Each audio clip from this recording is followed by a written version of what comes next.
Já tá acordado por aí? Acorda todo mundo, acorda a mamãe, acorda papai, acorda o cachorro. Eu sou a tia Tatá e hoje tem o quê? Mais uma aulinha do De Casa. E que bom que estamos mais uma vez juntinhos para as nossas aulinhas do departamento infantil. Hoje, tio Elma vai contar uma historinha muito legal. E tio Scooby também, tá? Não sai daí não, fica aí com a gente até o final. Vai, tio Elma! Olá, meus amores, bom dia! Como vocês estão? Vamos lá para mais um dia de aulinha. Vamos começar com o louvor.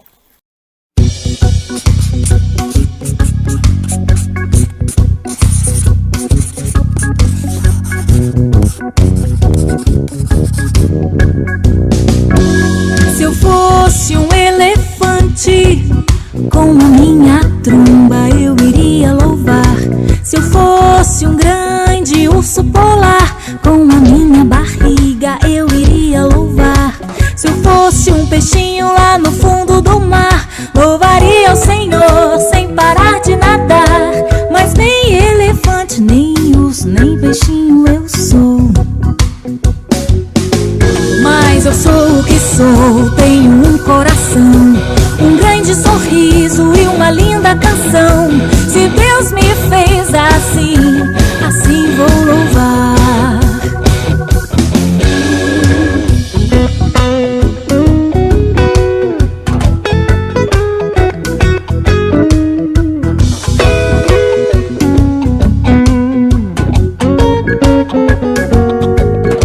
Se eu fosse um elefante, com a minha tromba eu iria louvar. Se eu fosse um grande urso polar, com a minha barriga eu iria louvar. Se eu fosse um peixinho lá no fundo do mar, louvaria o Senhor sem parar de nadar. Mas nem elefante, nem urso, nem peixinho eu sou. Mas eu sou o que sou, tenho um coração, um grande sorriso e uma linda canção. Se Deus me fez assim, assim vou louvar. Se Deus me fez assim, assim vou louvar. Oh yeah.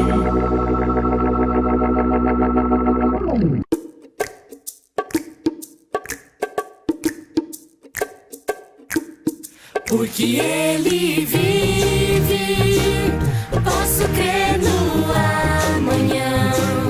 Porque Ele vive, temor não há. Mas eu pensei, eu sei que a minha vida está nas mãos do meu Jesus, que vivo está.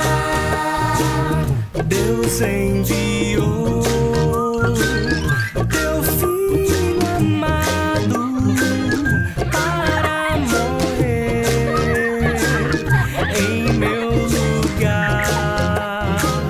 Na cruz sofreu por meus pecados, mas o sepulcro vazio está, porque Ele vive. Porque Ele vive, posso crer no amanhã. Porque Ele vive, temor não há. Mas eu pensei, eu sei que a minha vida está nas mãos do meu Jesus, que vivo está. Está nas mãos do meu Jesus, que vivo está.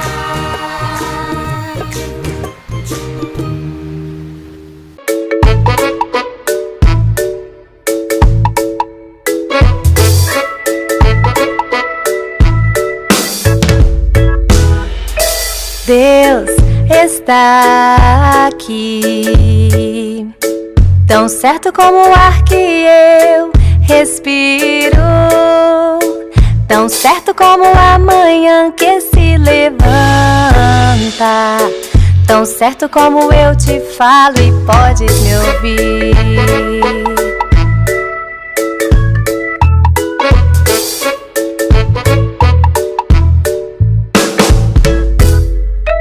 Deus está aqui, tão certo como o ar que eu respiro, tão certo como a manhã que se levanta, tão certo como eu te falo e podes me ouvir. Deus está aqui, tão certo como o ar que eu respiro, tão certo como a manhã que se levanta, tão certo como eu te falo e podes me ouvir. Deus está aqui, tão certo como o ar que eu respiro, tão certo como a manhã que se levanta, tão certo como eu te falo, tão certo como eu te falo, tão certo como eu te falo e podes me ouvir.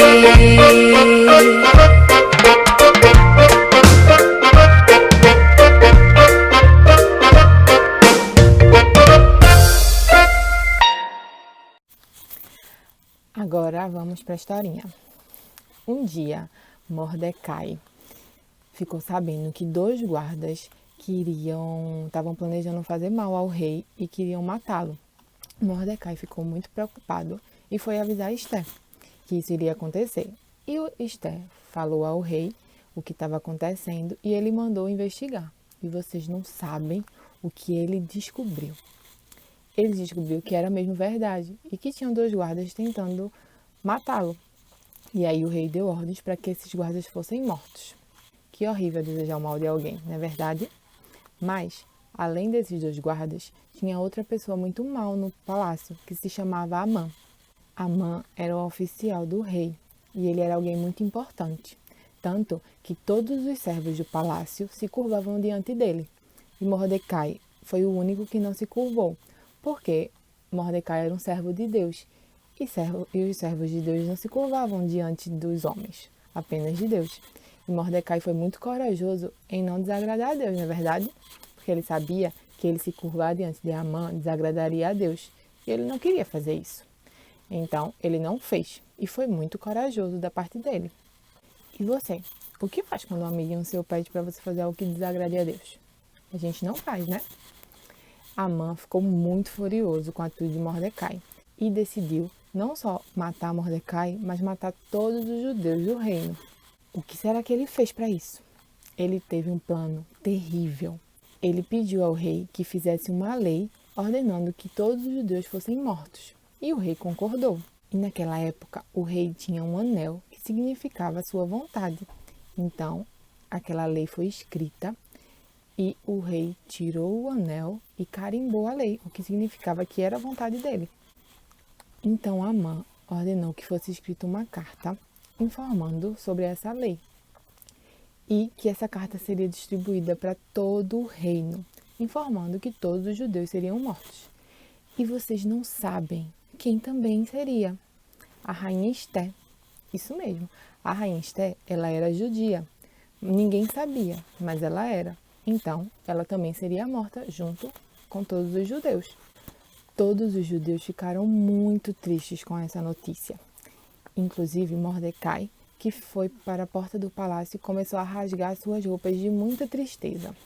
E aí, viram isso e contaram a rainha Esther do que Mordecai estava fazendo. E Esther pediu para ataque ir lá verificar o que estava acontecendo com Mordecai.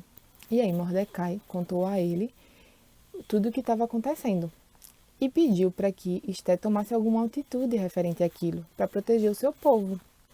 Mas Esther ficou com muito medo, porque naquela época ninguém podia chegar perto do rei se não fosse chamado, nem mesmo ela.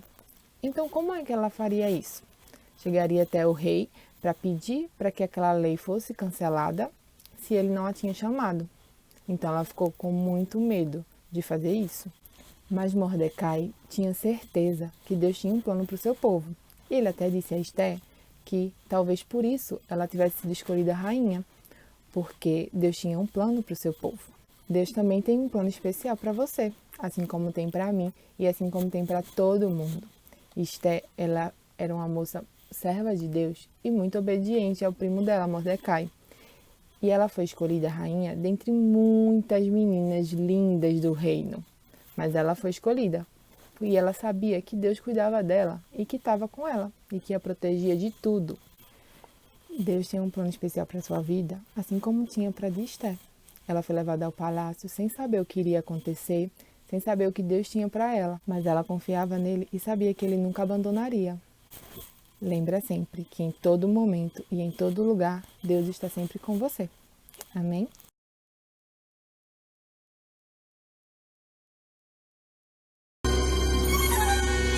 Esther. Ano 476 a.C.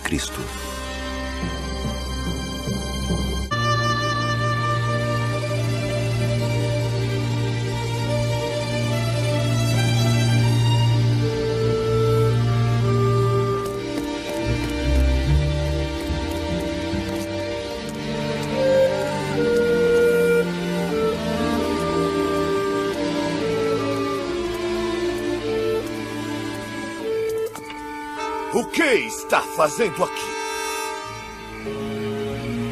O que é que você está tramando? Não deve saber da minha nova posição. O rei quer que todos se curvem quando eu me aproximo. Não me curvo diante de ninguém, só de meu Deus. Você não está em Israel, Mardoqueu. Aqui é a Pérsia. E na Pérsia eu sou o Deus. Curve-se!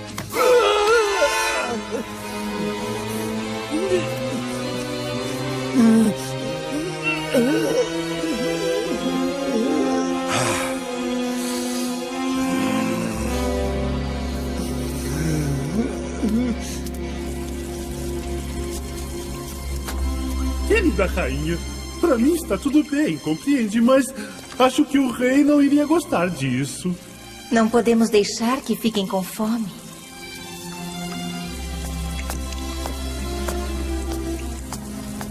O que é isso? O que está acontecendo? Essas pessoas têm fome.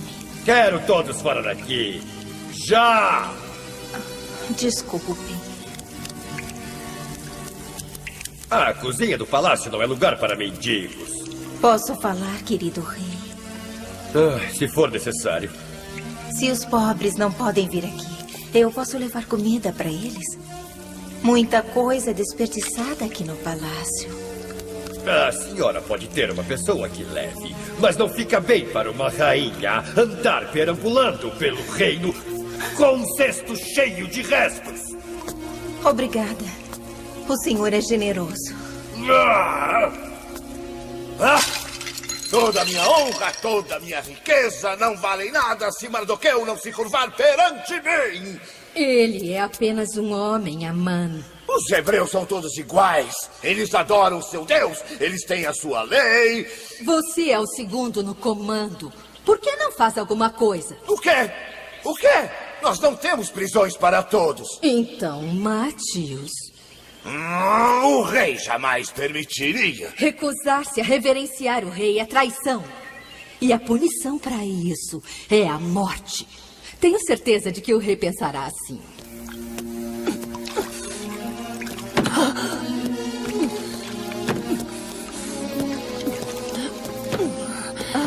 Espere, senhora, eu levo. Mas isso não é trabalho para a rainha. O rei vai ficar nervoso. Que bobagem. É pesado para a senhora. A senhora é tão boa, rainha Esther. O palácio ficou tão diferente com a senhora. Que coisa agradável de ouvir. Obrigada.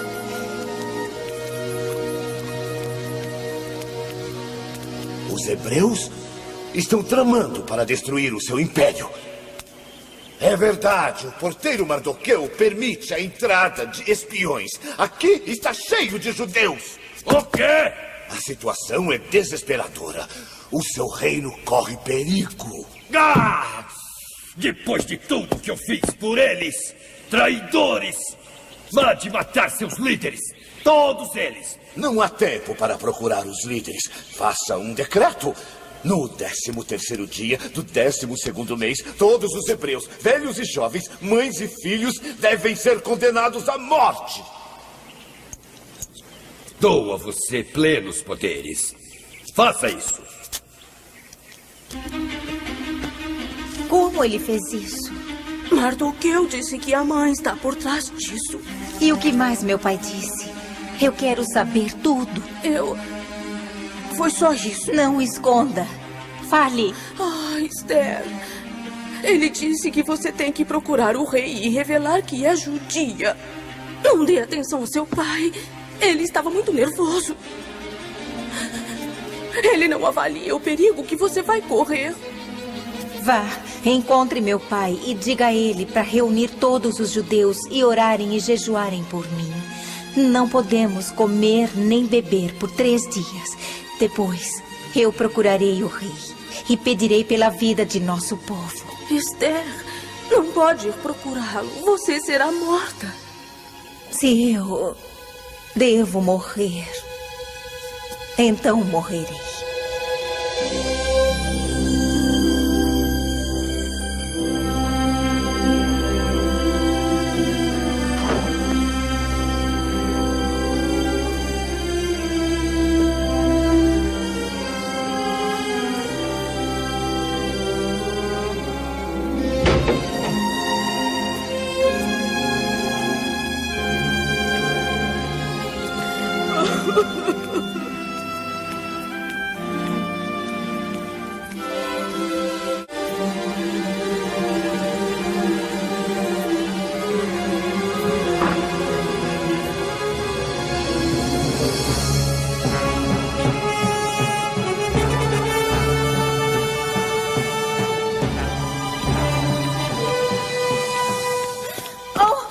Querido rei, não me mate. Eu tinha que vir. Era preciso.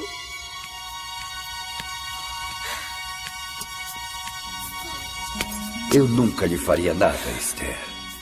Você é tão doce. Diga o que você quer. Diga. Eu lhe dou qualquer coisa. O que é?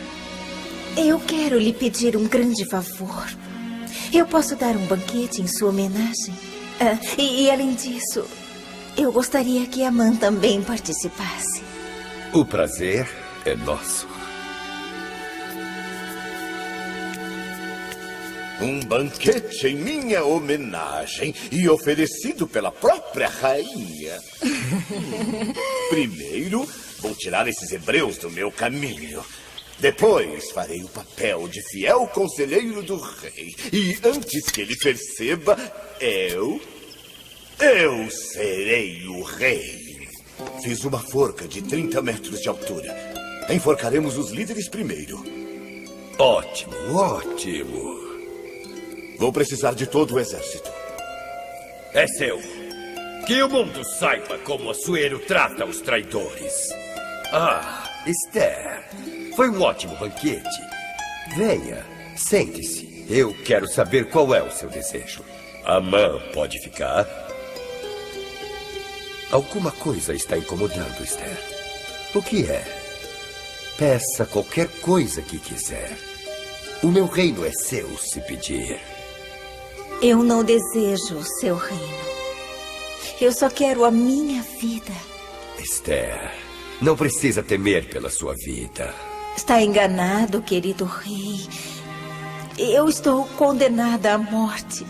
E também todo o meu povo. O quê? Quem se atreveria? Mostre-me esse homem e eu o farei em pedaços.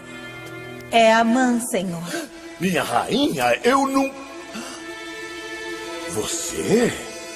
Eu, sim. Sou uma judia. Eu nunca quis fazer nenhum mal. Nem o meu povo. E nem Mardoqueu, o homem que me criou. Tudo o que queremos é adorar o nosso Deus em paz. Você disse... Ela é judia, Asuero. Não pode dar ouvidos a ela.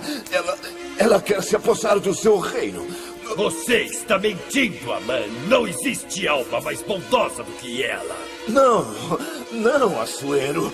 Pense bem no que está fazendo. Você será enforcado com a corda que escolheu para o pescoço de Mardoqueu.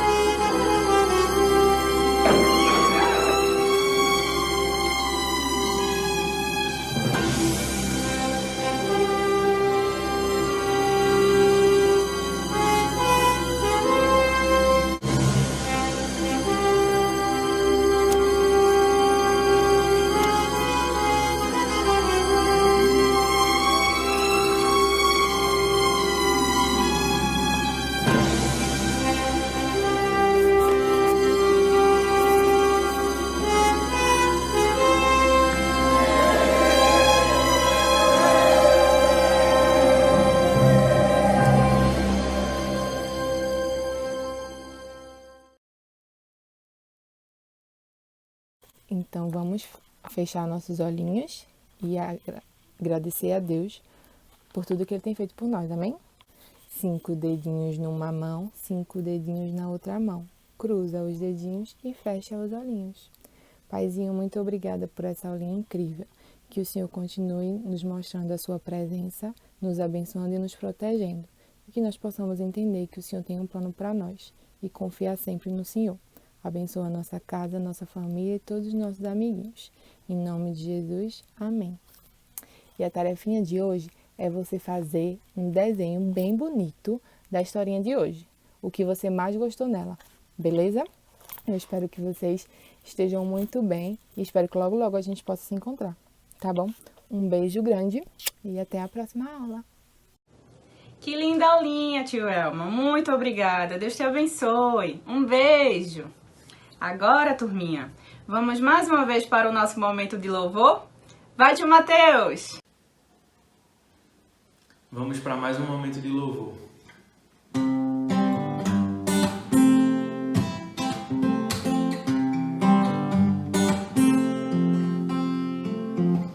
Sobre toda a terra tu és o rei, sobre as montanhas e o pôr do sol. Coisa só, meu desejo é de reinar em mim, Senhor.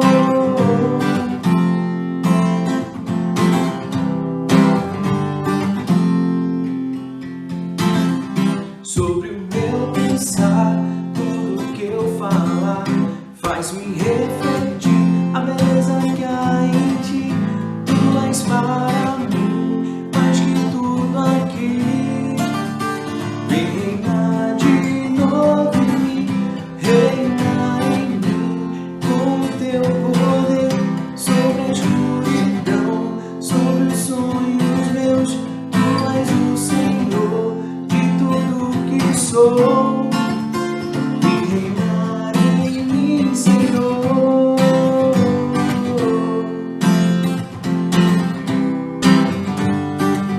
Sobre toda a terra, sobre toda a terra, tu és o rei, sobre as montanhas e o pôr do sol. Uma coisa só que eu desejo é vir reinar em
teu altar e sacrificar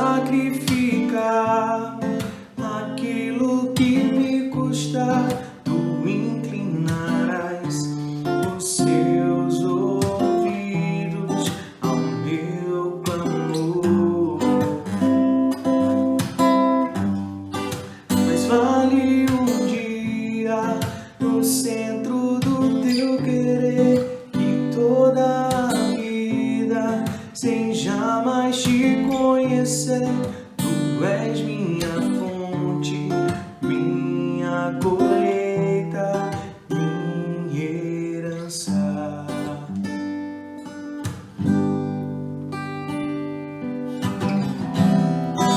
Nesse lugar tu és real.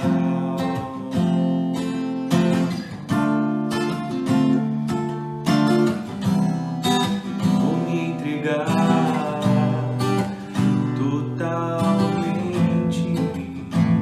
totalmente. O teu toque abriu os olhos do meu coração. Eu posso enxergar, entender. Se eu me humilhar diante do teu altar e sacrificar aquilo que me custar, tu inclinarás os seus ouvidos ao meu clamor.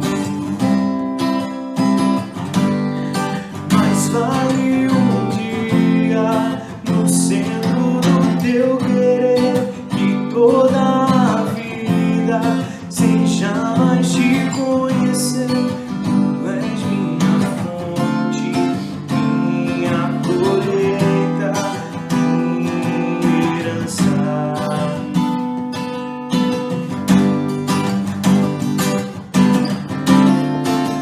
A minha fonte é o teu amor, minha colheita é o teu amor, minha herança é o teu amor.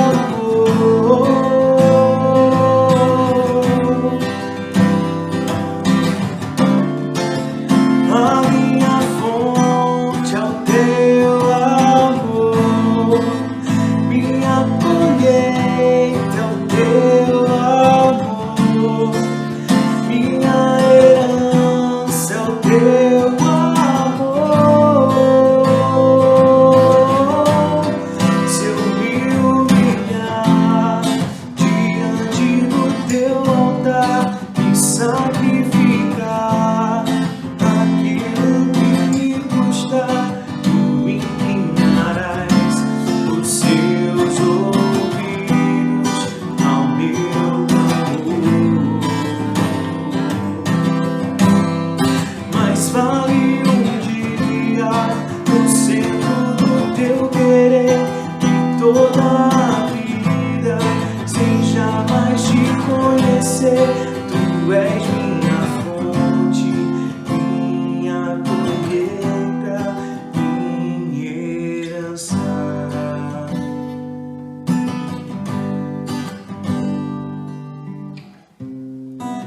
Nesse lugar tu és real.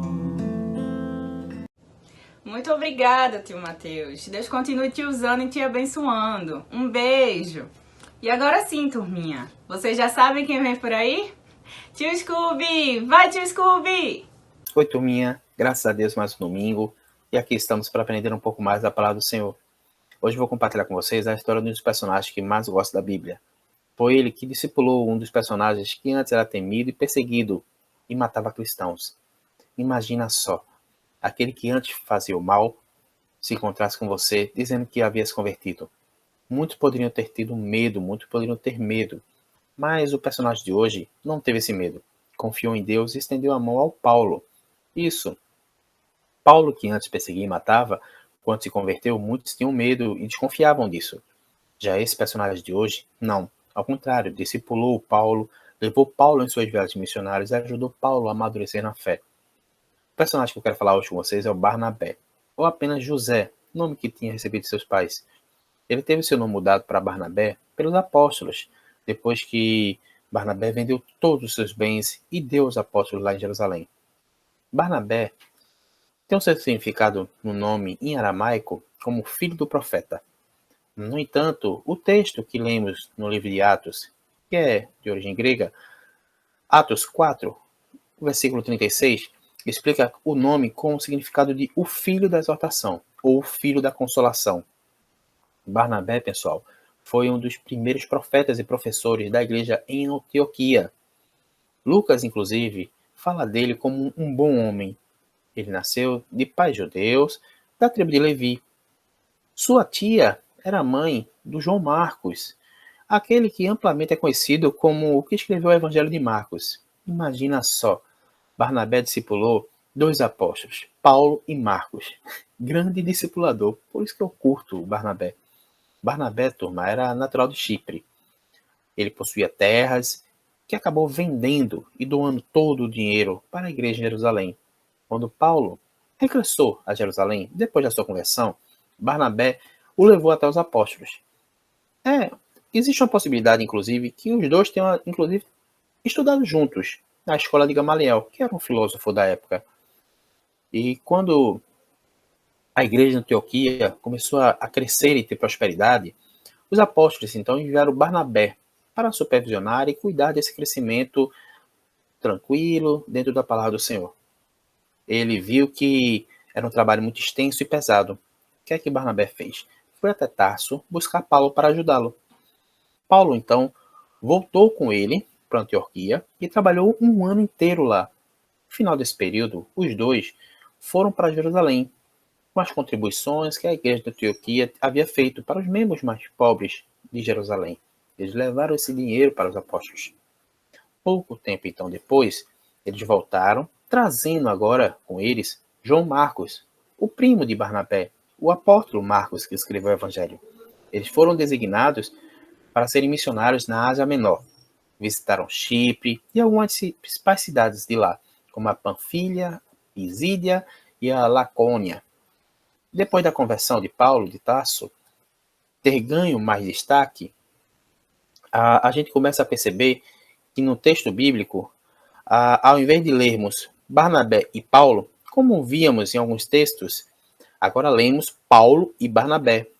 Só em Atos, tá certo? Capítulo 14, versículo 14 também, e em Atos 15, versículo 12 a 25, a gente percebe que Barnabé ocupa novamente o primeiro lugar, porque tinha uma estreita relação com a igreja de Jerusalém. Paulo aparece, inclusive, numa pregação missionária, tá certo? Quando os moradores lá de Lídia o consideraram como Hermes, e o Barnabé como Zeus, que eram deuses da mitologia grega. Vê que interessante. Vê só, turma. Então, voltando dessa primeira viagem missionária da Ásia Menor que os dois fizeram, eles foram novamente enviados para Jerusalém para consultar com a igreja de lá, qual a relação dos gentios com a nossa igreja. E segundo o livro de Gálatas, no capítulo 2, de 9 a 10, a gente acaba lendo que houve um acordo feito entre eles e os apóstolos João e Pedro, ficando decidido então que Paulo e Barnabé iriam, no futuro, pregar aos pagãos, não esquecendo os pobres de Jerusalém. Depois de terem resolvido essa questão, tá certo? Eles voltaram para Antioquia, levando, de acordo com o que ficaria conhecido, esse acordo como o Concílio de Jerusalém. Então eles retornaram para Antioquia. Rapaz, a gente olha assim, lê, eles andaram, hein? E olha que não tinha ônibus, não tinha metrô, não tinha Uber, nem bicicleta. E quando voltaram para Antioquia, eles passaram um tempo lá. E Paulo pediu para acompanhá-lo em outra viagem. Mas Barnabé quis levar o seu primo João Marcos novamente. E Paulo não concordou.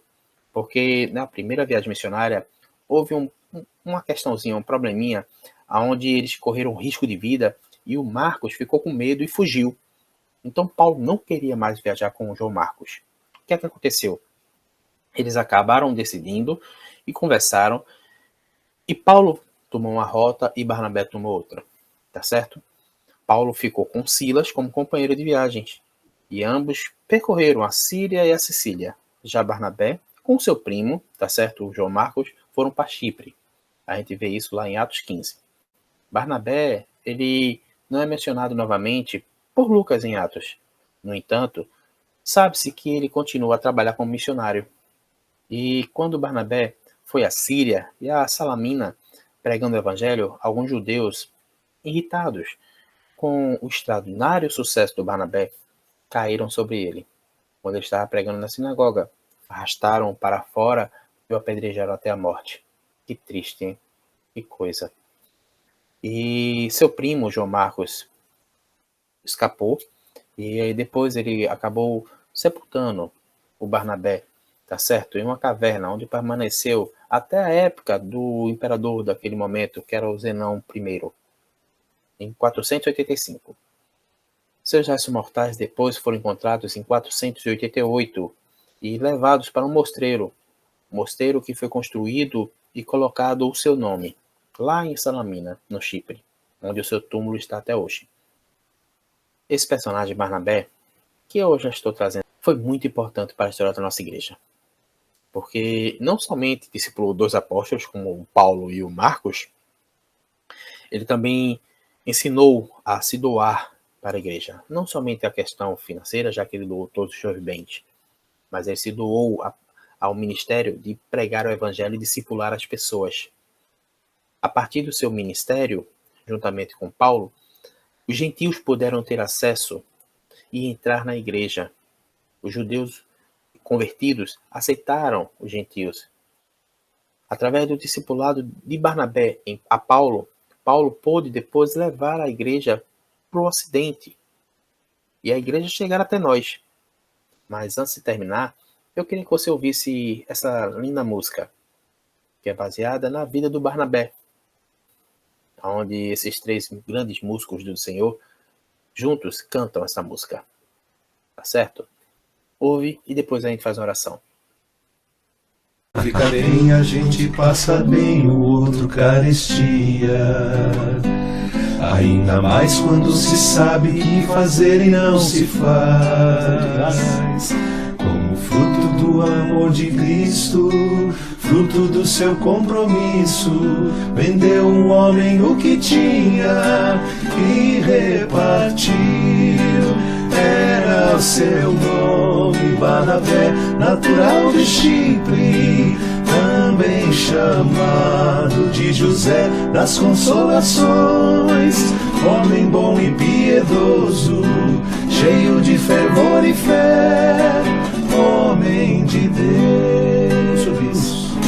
Quando Paulo converteu-se a Cristo, lhe faltou amigos, alguém que fosse companheiro, fonte de consolo e abrigo. Como fruto do amor de Cristo, fruto do seu compromisso, foi um homem procurá-lo, dando-lhe a mão. Era o seu nome, Barnabé, natural de Chipre, também chamado de José das Consolações, homem bom e piedoso, cheio de fervor e fé, homem de Deus. E quando a igreja se espalhou para todo canto que havia, providência assim por mão de Deus chegou a Antioquia. Precisando de um pastor de almas, mesmo de um pastor de homens, foram procurar aquele que qualificou. Era o seu nome, Barnabé, natural de Chipre, também chamado de José das Consolações, homem bom e piedoso, cheio de fervor e fé, homem de Deus. Linda música, né, pessoal? Então, eu espero que vocês tenham aprendido um pouco mais a palavra do Senhor e um pouco desse personagem que eu gosto muito, tá? Mas agora vamos orar. Você que está aí com a sua família, você que está acompanhando essa aulinha. Se quiser dar as mãos, vamos orar nesta oração, nesse momento em família. Oremos. Senhor Deus, em nome de Jesus, muito obrigado por mais um dia, Pai. Muito obrigado por mais um domingo. Somos gratos a Ti por tudo que tem feito em nossas vidas. E já te agradecemos, Pai, pelo que Tu ainda há de fazer. Que o Senhor possa abençoar cada casa, cada família, abençoa todos que fazem parte de nossa igreja, abençoa nossos pastores, nosso bispo, Dom Alexandre. Abençoa, Pai, para que possamos fazer aquilo que está de acordo com a Tua vontade, Senhor. Que o Senhor esteja conosco, hoje e sempre, nos protegendo, nos livrando de todo mal, e nos falando, Pai, aquilo que Tu tens para a vida de cada um, e nos dirigindo, Pai, para que possamos pregar o Teu Evangelho. Por Jesus Cristo, nosso Senhor, é que eu oro a Ti, Senhor. Amém. Amém, pessoal. Deus abençoe vocês. Fiquem na paz. Muito obrigada por mais uma aulinha, tio Scooby. Te amamos. Deus te abençoe muito. Um beijo. Lembrando que estamos com o nosso departamento infantil nas redes sociais, tá? Vai lá, curte, nos segue e se inscreve. Bem, pessoal, e por hoje é só. Obrigado por nos assistirem. E se você quiser assistir as outras aulinhas do De Casa, elas estão disponíveis em nossas redes sociais, tá? Ah, tô te esperando o próximo domingo, hein? Um abraço, Deus te abençoe muito, você e sua casa. Que o Senhor lhe proteja, lhe guie e lhe use. Até o próximo domingo, pessoal. Tchau!